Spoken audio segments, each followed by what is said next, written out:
यशोमती मैया के नंद लाला। आप हमारे भी लल्ला का नामकरण कर दो ना। पुत्री, ये क्या कह रही हो तुम? विनती कर रही हूँ, और मेरी जे आग्रह अस्वीकार मत ही करो। आप दोनों भाइयों का नामकरण एक साथ हो जाएगा।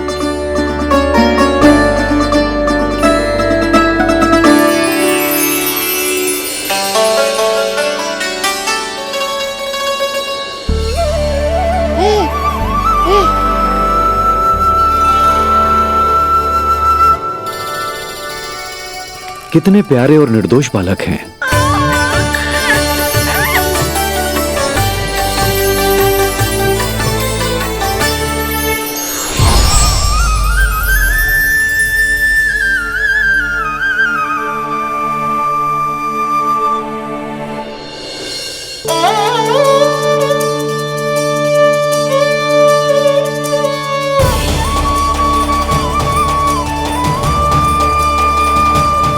इन दोनों को देखकर गुरुदेव की आंखों में आंसू क्यों आ गए?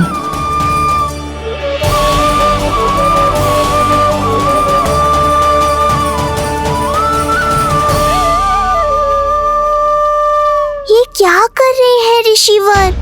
संभालिए अपने आप को, नहीं तो मेरा रहस्य खुल जाएगा आज।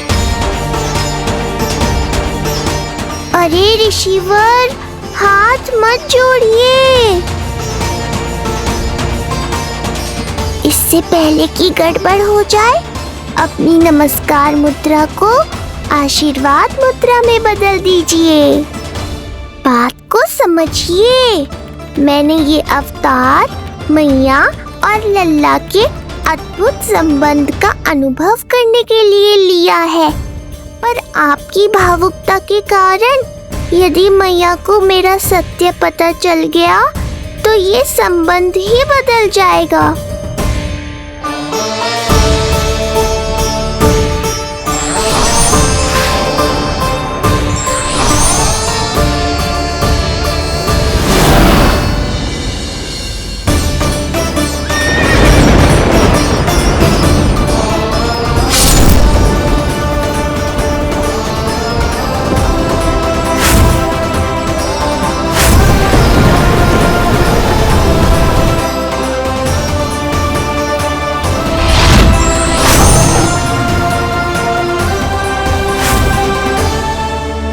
अब आप सब कुछ जान चुके हैं ऋषिवर, इसलिए अब मेरे सामने हाथ जोड़कर मेरे सत्य को उजागर मत कीजिए। अपने शिष्य वसुदेव के पुत्र के रूप में मुझे आशीर्वाद दीजिए।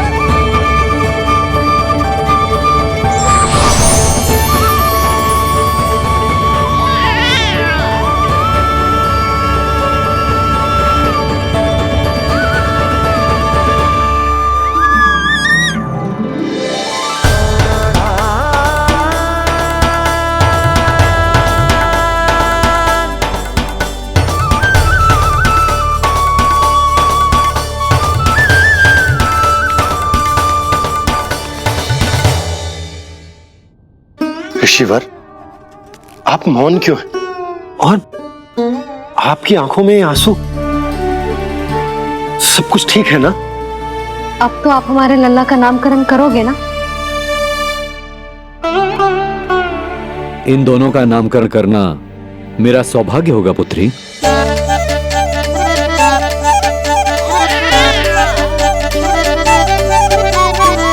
परंतु ये गोपनीय रूप से करना होगा।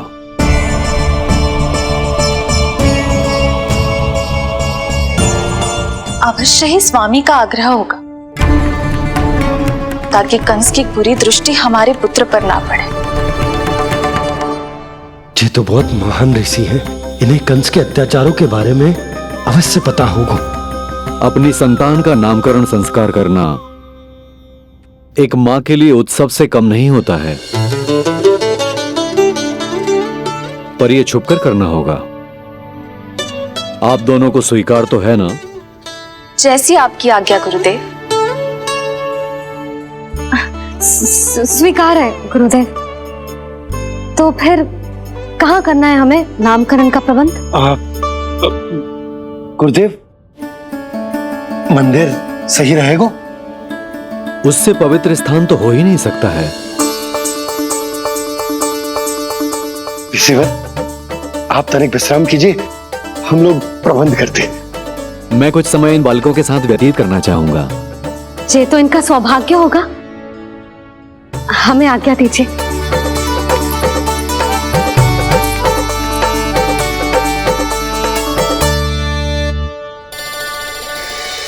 प्रभु, स्वयं भगवान होकर भी आपको बंदी गृह में जन्म लेना पड़ा। अब अपनी मां को छोड़कर दूसरी मां के यहां पलना पड़ रहा है। जब से गोकुल आए हैं छुप छुप कर रहना पड़ रहा है। इतनी नन्ही सी अवस्था में दुष्ट कंस के कितने ही आक्रमणों का सामना कर चुके हैं आप। और जिस उत्सव में सभी सप्तऋषियों और सभी देवी देवताओं को साक्षी बनकर आना चाहिए, उस नामकरण उत्सव को यहां एकांत में करना पड़ रहा है।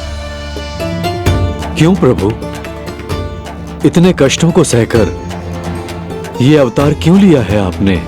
दुष्टों का नाश करने के लिए, धर्म की स्थापना करने के लिए और सबसे अधिक मैया की ममता का अनुभव करने के लिए। पर इसके लिए इतने कष्ट? मानव जीवन लिया है तो कष्ट तो उठाने ही पड़ेंगे ऋषिवर। मानव जीवन की आंच जला रही है, फिर भी आप मुस्कुरा रहे हैं प्रभु। ये कैसा अनोखा अवतार है। आंच में जलकर भी यदि मैं नहीं मुस्कुराऊंगा तो अपने भक्तों को क्या शिक्षा दूंगा मैं? आज एक कंस का प्रकोप है, भविष्य में सहस्रों कंस होंगे और आने वाले युगों में होंगे अनगिनत कंस। उस समय मेरे भक्तों को पता होना चाहिए कि अपने कष्टों को कैसे सहना है और धर्म के पथ पर अडिग कैसे रहना है।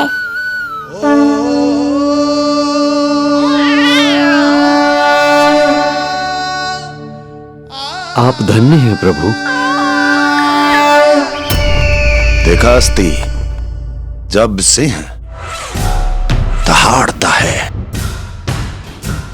तो वन के सभी जीव जंतु इकट्ठे हो ही जाते हैं।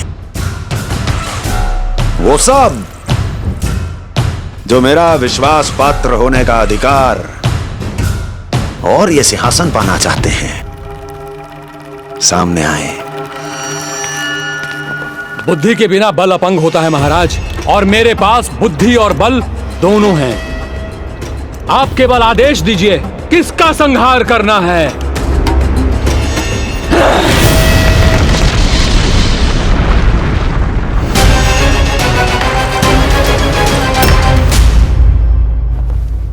सारी तैयारी हो गई। बोलो। आप गुरुदेव को बुला लो, मैं रोहिणी जीजी और बालकों को ले आती हूँ। यशोदा, तुम रुष्ट तो ना हो ना मुझसे? मैं भला रुष्ट क्यों होने लगी? नहीं, तुम जो उत्सव बड़े धूमधाम से करना चाहती थी और बहुत प्रसन्न हूँ मैं कि हमारे लल्ला का नामकरण स्वयं ऋषि गर्ग पूरे विधि विधान से कर रहे हैं। मैं समझ गई, उत्सव बड़ा हो या ना हो, प्रसन्नता बड़ी होनी चाहिए। अरे मैं तो इतनी उत्साहित हूँ कि दोनों भाइयों का नामकरण आज के शुभ मुहूर्त पे हो रहे हैं। तो इससे पहले जो बीत जाए, जाओ। आप भी बुला लो।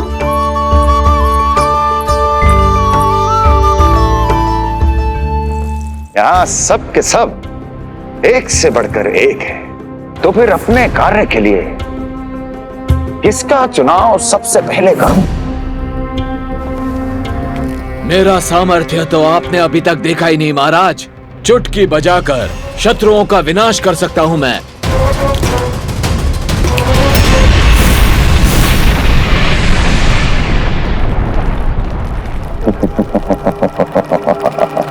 वाह! किंतु आपने तो बताया ही नहीं कि करना क्या है। वध वध करना है, एक नवजात बालक का वध।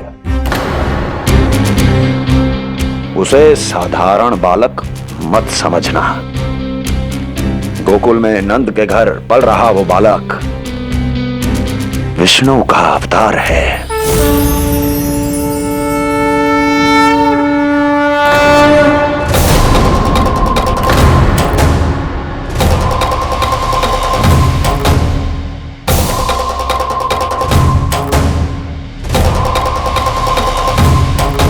क्या हुआ? इतना सन्नाटा क्यों छा गया? क्षमा कीजिए महाराज, पर मैं नन्हे बालकों के साथ हिंसा नहीं करता। विष्णु अवतार बड़ा छलिया है महाराज, मैं उसका मुख भी नहीं देखना चाहता।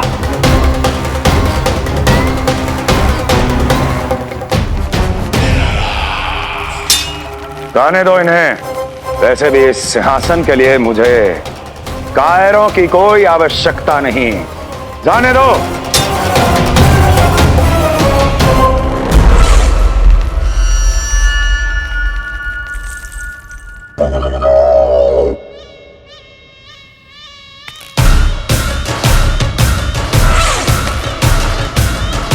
दुर्जन,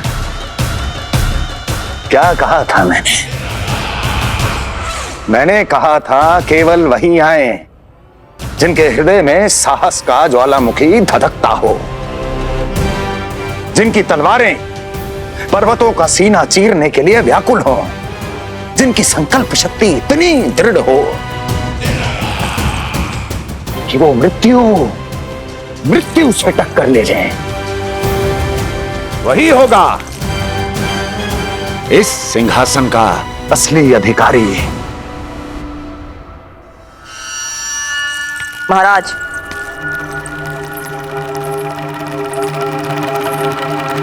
ना तो आपके दिए इस सम्मान का कोई मूल्य रह गया है और ना ही आपके भय का।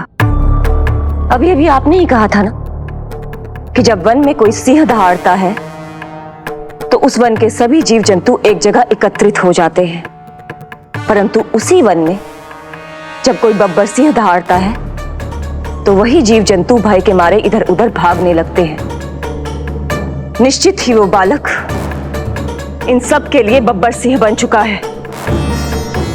उसका भय हमारे साम्राज्य की नींव हिला रहा है महाराज।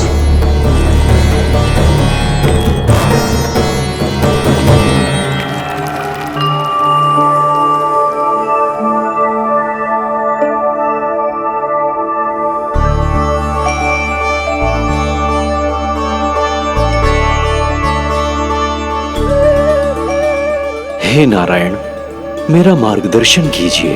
हे मां सरस्वती, मुझे आशीर्वाद दीजिए ताकि मैं दोनों बालकों के लिए सर्वोत्तम नामों का चुनाव कर पाऊं।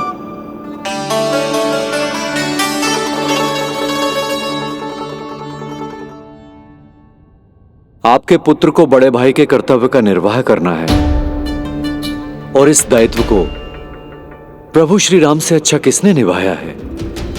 जैसा अटूट संबंध उनका अपने भाइयों के साथ था, मैं श्री नारायण से प्रार्थना करता हूं कि वैसा ही प्रेमपूर्ण संबंध इसका भी अपने छोटे भाई के साथ हो।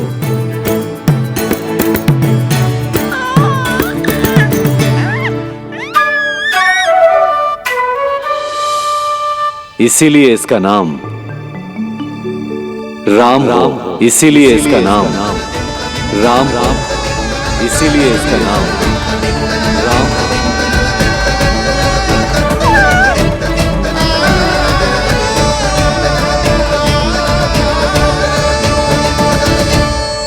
बड़े भाई में आदर्श, न्याय, संकल्प बल के साथ साथ शारीरिक बल भी होना चाहिए। मैं देख पा रहा हूं ये बालक इन सब बलों के लिए जाना जाएगा।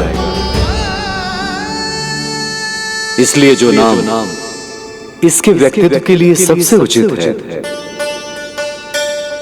वो है बलराम। बलराम, बलराम।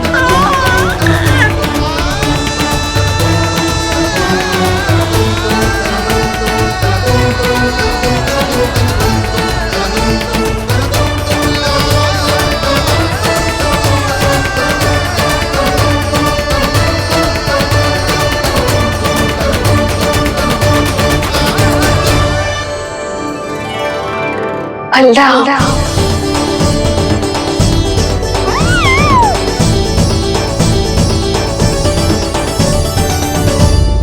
तो फिर उसका नाम बल राम रखना। कैसा अद्भुत संयोग है रिसीवर।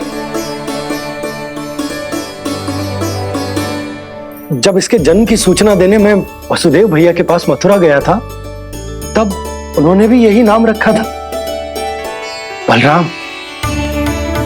ये संयोग नहीं, नारायण की इच्छा है नंदराज।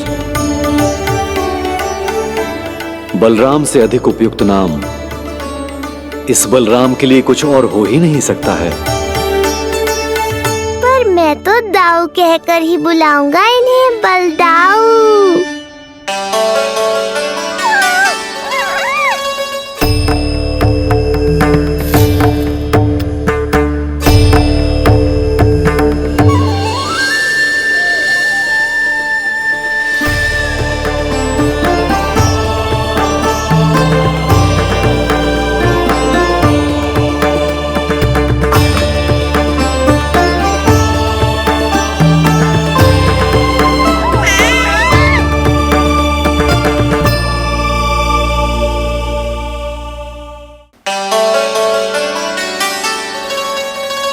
सुना पुत्र, आज से तुम्हारा नाम होगा बलराम। बलराम बलराम।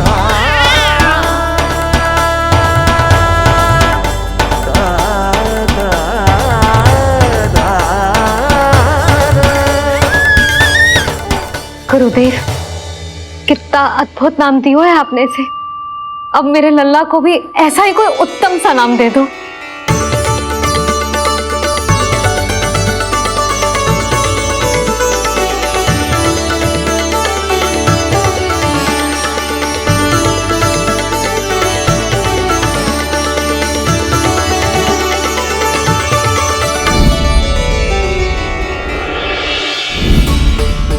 ये कठिन दायित्व आपने ही मुझे सौंपा है प्रभु। इसे निभाने की क्षमता भी आप ही दीजिए।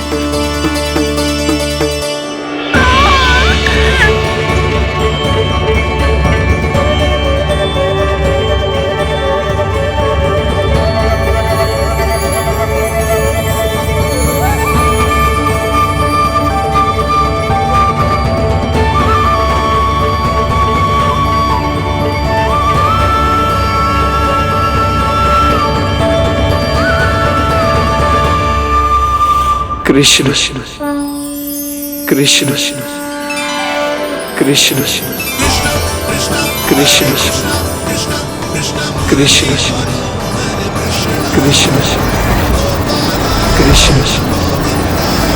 कृष्ण।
कृष्ण कोई साधारण शब्द नहीं है। ये अनेक विशेषताओं से भरा हुआ है। क बना है कमलकांत से, अर्थात वो जो श्रीपति विष्णु जैसा हो।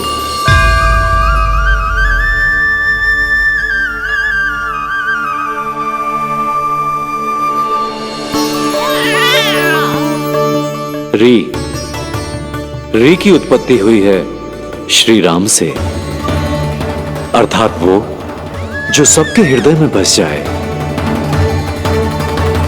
श ऐश्वर्य के स्वामी विष्णु के लिए, अर्थात वो जो समृद्धि लेकर आए।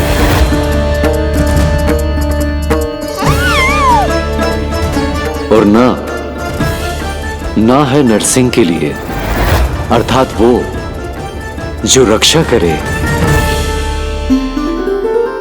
और अंत में आकार की मात्रा सूचक है अग्निदेव का, अर्थात वो जो स्वयं तप कर सबको पवित्र कर दे।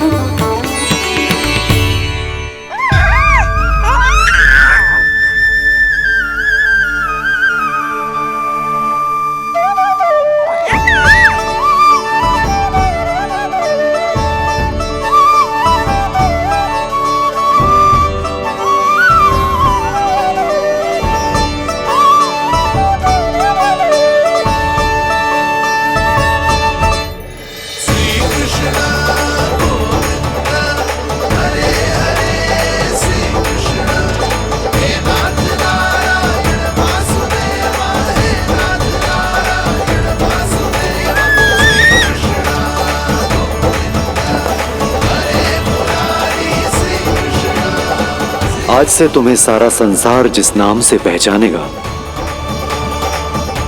वो नाम है कृष्ण। वो नाम है कृष्ण। वो नाम है कृष्ण। वो नाम है कृष्ण। कृष्ण कृष्ण कृष्ण कृष्ण कृष्ण कृष्ण कृष्ण कृष्ण कृष्ण कृष्ण कृष्ण कृष्ण कृष्ण।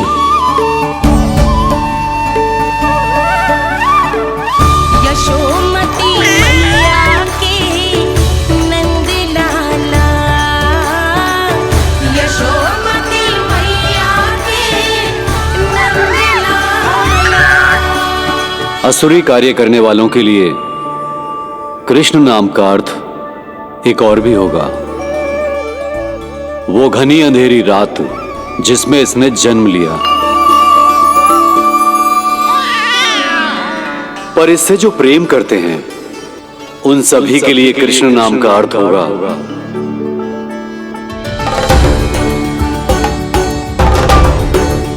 अतुलनीय सुंदरता और अथाह प्रेम।